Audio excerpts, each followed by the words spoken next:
Let's talk about The Fabelmans that releases in cinemas this week.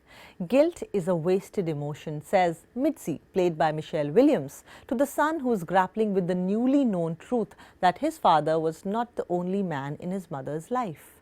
Profound and lightly intense and intensely light, Steven Spielberg's personal drama, The Fabelmans, is a string of character-defining memories, rare insight into the world's most famous director who has unusually kept himself into shrouds of mystique. While his 30-plus movies have mostly traded in larger-than-life emotions and drama, this one is at 150 minutes, an overlong trip down memory lane, very sweet at times longish, endearing and very sweet. It's a journey back into his childhood. This is Fabelmans, not the Spielbergs, but the vague details are roughly the same. The story of a boy discovering his love for films as his often dysfunctional family surrounds him at all times. We start with his first experience at the cinema as a 7-year-old Sammy in terrified awe of the film, the greatest show on earth, and then haunted by what he's seen.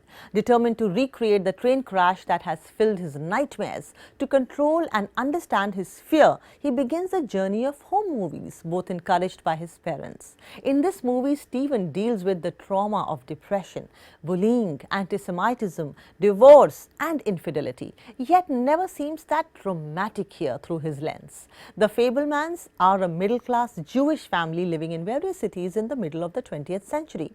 Steven Spielberg's film about them centers on the conflict between artistic drive and personal responsibility, as well as the mysteries and talent of happiness. Cinematographer Janusz Kaminski creates the world of a family with realistic details. It is unusual to see Spielberg working with a script that's light on structure. The matriarch Mitzi, played by Michelle Williams of course, is a former concert pianist who became a homemaker and a piano teacher. As a desperate housewife, she once took her children towards a tornado as opposed to taking them away from it. We see the silent suffering of a woman burdened by people-pleasing, trying to be the best homemaker, mother to 4 children, and a wife of arguably a very boring man.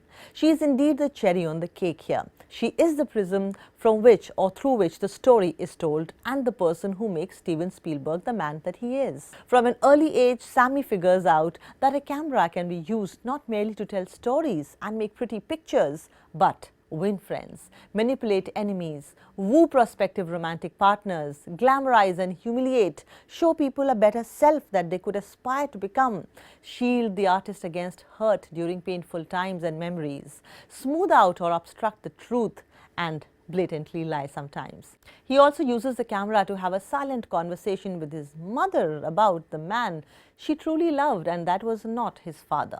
Making crowd-pleasing movies is Steven Spielberg's superpower. This fictional version of his childhood and adolescence is also among his most rigorous and emotionally intense and honest films, largely avoiding self-indulgence. Infused with family warmth, it is one of this year's most genuinely heartfelt films.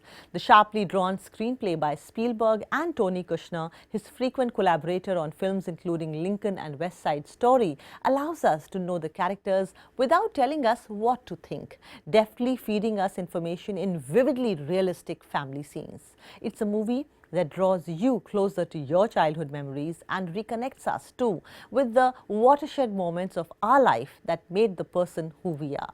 Nominated in 7 categories at the Oscars, The Fabelmans is a must-watch.